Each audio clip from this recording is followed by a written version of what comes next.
እሺ ወይዘሮ ዝናሽ ቀደም ስለ ሮማ ብለን ነበር ጀምረን ያቆምነው። ምን ሆነች እሷ?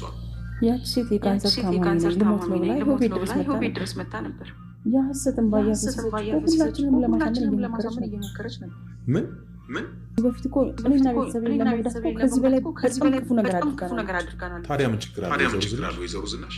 እኛ ሆስፒታል በከፍተኛ ጥንቃቄ ነው የሚደረጉት። የእሷን ናሙና ትክክለኛ መሆን አለመሆኑን በቀላሉ ማረጋገጥ እንችላለን። እኔም እኮ ዶክተር ይህንን ነገር እሷ ሳታውቅ በድብቅ እንዲሆን ነበር የሚፈልገው፣ ግን ደግሞ ሳይሆን ቀረ። ወይዘሮ ዝናሽ ይህንን ነገር በድብቅ ማድረግ አይቻልም። ካንሰሩ በትክክል ሰውነቷ ውስጥ ይኑር አይኑር የሚለውን ነገር ታካሚዋ ራሷ ሆስፒታላችን ድረስ ከመጣች በኋላ ማረጋገጥ። ከተለያዩ የሰውነቷ ናሙናዎችን ወስድ የላብራቶሪ ምርመራ ማድረግ አለን። ለመሆኑ የሕክምና ውጤቷን አይተሽዋል ወይዘሮ ዝናሽ? ማለት ካንሰሩ የትኛው ደረጃ ላይ ነው? ምናልባት ላስት ስቴጅ ላይ ደርሶ ይሆን እንዴ? እሷም እንደምትለው ዶክተሮቹ ነገሩ እንደምትለው ከሆነ ለመሞት እኮ አንዳንድ ቀርቶኛል ነው ያለች። ህይወቷ አጭር እንደሆነ እኮ ነው የምትናገረው። ይሄ ማለት እኮ ካንሰሩ ከፍተኛ ደረጃ ደርሷል ማለት ነው ወይዘሮ ዝናሽ። ለማንኛውም ሆስፒታላችን በጥንቃቄ እውነቱ መለየት እንችላለን። አይዞሽ፣ ሁሉም እውነት በቅርቡ ይወጣል።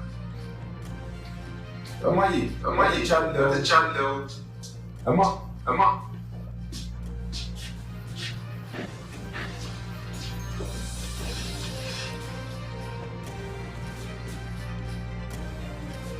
አንቺ ደግሞ ማነሽ? ቤቴ ብትሰሪያለሽ ምን ፈልገሽ ነው?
ዶክተር ፋኒ ያየውን ማመን አቃተው።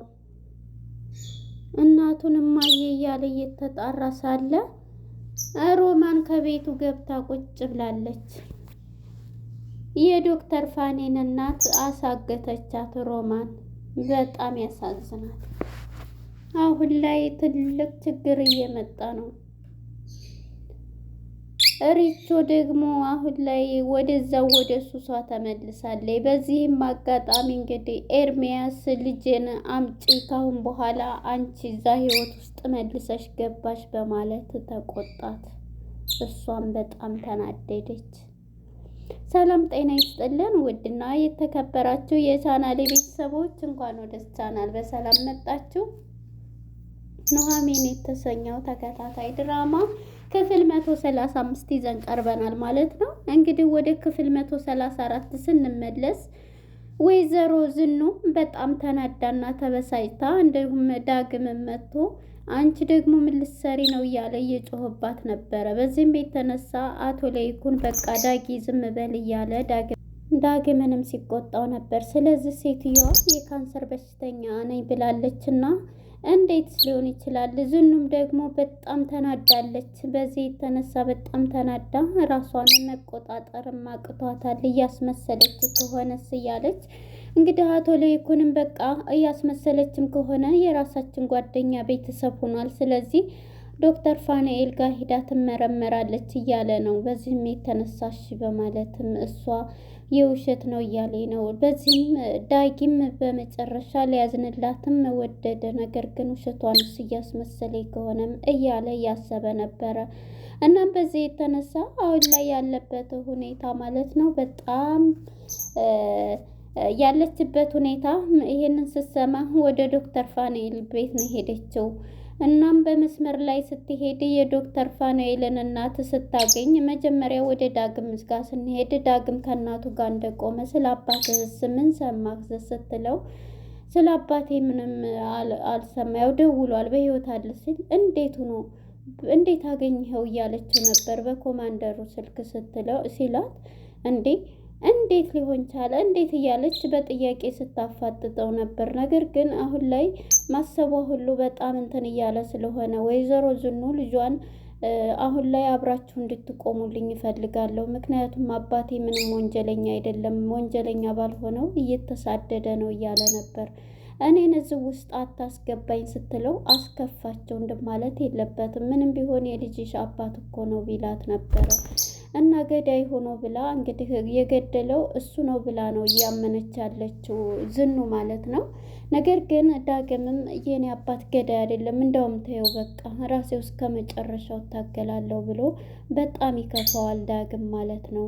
በመጨረሻ እንደዚህ እየተባባሉ ስልኩ ከድንገት ይደወልና ሲጠራ ስልኩ ሲያነሳው የኮማንደሩ ስልክ ብሎ ይዘዋል። በዚህ የተነሳ እንዴት እንደደወለ ብሎ ዳግምን በጣም ይናደዳል ማለት ነው። በመጨረሻ እንግዲህ ዳጊ ይሄንን እንትን ባለ ጊዜ ምንድነው ያደረገው? ዳግም ወደ ጩና በቃ ጩና ተይዛለች ብሎ ሲናደድ ጩና ደግሞ ማናት ስላት እሷም ትነግረዋለች። በቃ ጩና ማለት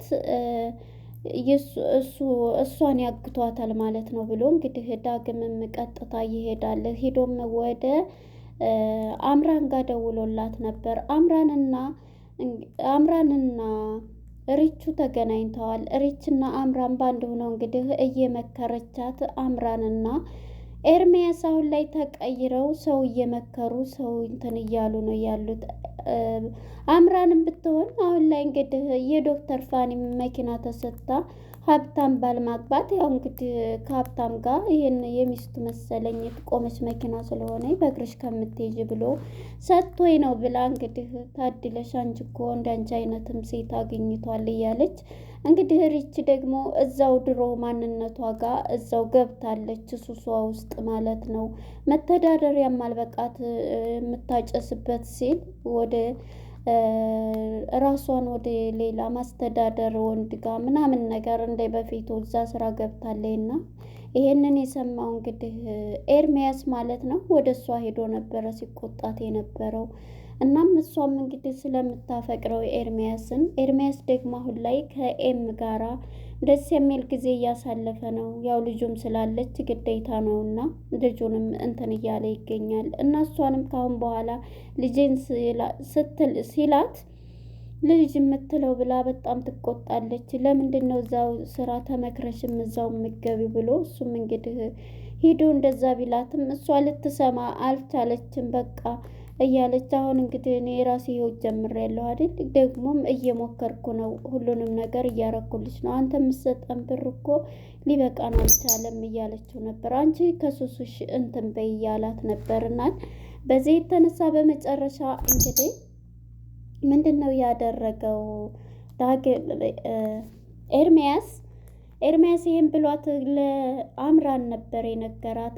አምራንም እንግዲህ በቃ ይሄን አድርግ ብላ እሷ መካሪ ሆና እኔ እናንተም እኮ ተቀይረናል፣ ግን ደግሞ እሷ ማትቀየርናት ሲል እኔ እናንተም ታውቃለህ ስንት ነገር እንዳደረግን አሁን የማይቀየር የለም እያለች ነበር ምከሪያት እያለ ዳግምም እንግዲህ ለእሷ ምክሯን ሰጥቶ ስልክ ተደውሎላት ከእሷ ጋር ሆና ጩና ታስራለች ስትባል ዳግም ነበር የደወለላት። ወደ ጩና ነበር እያመራች እየሄደች የነበረው ማለት ነው።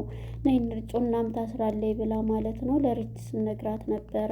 እና በዚህ የተነሳ አቶ ማን ነው ዶክተር ፋኑኤል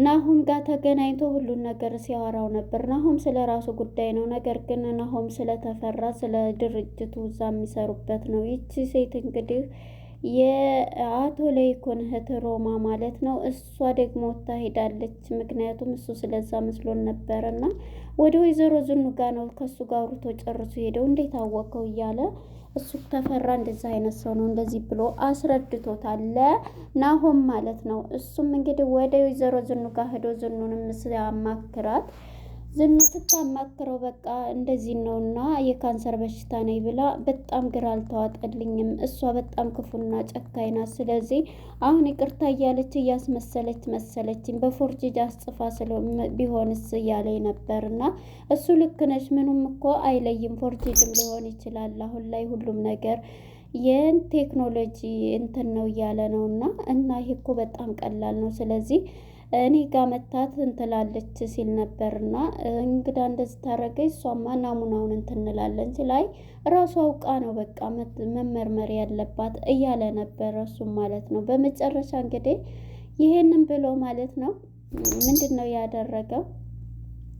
እሺ ብሎ እንግዲህ ከሷ ጋር ጨርሶ ወደ ቤቱ ሊሄድ ነው። ወደ ቤቱ ከመሄድ በፊት እንግዲህ እናቱ በመስመር ላይ ወደ ቤተ ክርስቲያን እየሄደች ሳለ ሮማን መኪና ይዛ በመስመር ስታያት ነበር። የእሱ እናት መሆኑን አውቃለች እና እንዴት ነዎት ማዘር እንዴት ነዎት እያለች ውሸቷን የስራ ባልደረባው ነኝ ብላ እንግዲህ ልታፍናት ትችላለች። እሷ ምን ብትላት እኔ እኮ በእግሬ መሄድ እችላለሁ፣ ለምን በእግሬ ሄዳለሁ ብትላትም አይ በፍጹም እንዴ እኔ እኮ እሱ ጓደኛ ነኝ ስራ ባልደረባው ብላ እንግዲህ ምን እያደረገች እንደሆነ እሱ እንዳትመረምረኝ ወይም በሽታ አለባት በልትለው እናቱን ስላገተችበት ይሄን ልታስብለው ነው እንግዲህ እናቱን እንግዲህ በእናቱ ደግሞ አይደራደርም። እሱም እንግዲህ እማዬ እያለ ቤት ውስጥ ሲመጣ ወይዘሮ ሮማን ከሷ ላይ ቁልፉን ቀምታ እቤት ገብታ ከሳሎን ቁጭ ብላ ነው የጠበቀችው። እሱም አንቺ ደግሞ ከየመጣች ምንድን ነው ፍላጎትሽ እያለ ተፋጠው ነበረ። እዚህ ላይ ላልቅ የቻለው ፊልሙ ማለት ነው። በጣም ነው የሚገርመው። እንግዲህ አሁን ላይ በዚህ ላይ ነው ያለቀው። ቀጣይ እንግዲህ እናቱን አሳግታታለች። ምክንያቱም ከመኪና ውስጥ እንትን ስትል አዎ እያለች እየፎከረች ነበረ ማለት ነው። ላለመመርመር ይሄንን በልብላ እንግዲህ እንትን ልትለው ትችላለች። እሱ ደግሞ በብር ህሌ እንትኑን አይሸጥም ማለት ነው። እንግዲህ ይሄንን ነው ያደረገችው ማለት ነው። ለነበረን ቆይታ አመሰግናለሁ። ቀጣይ ክፍል እስከምንገናኝ መልካም ጊዜ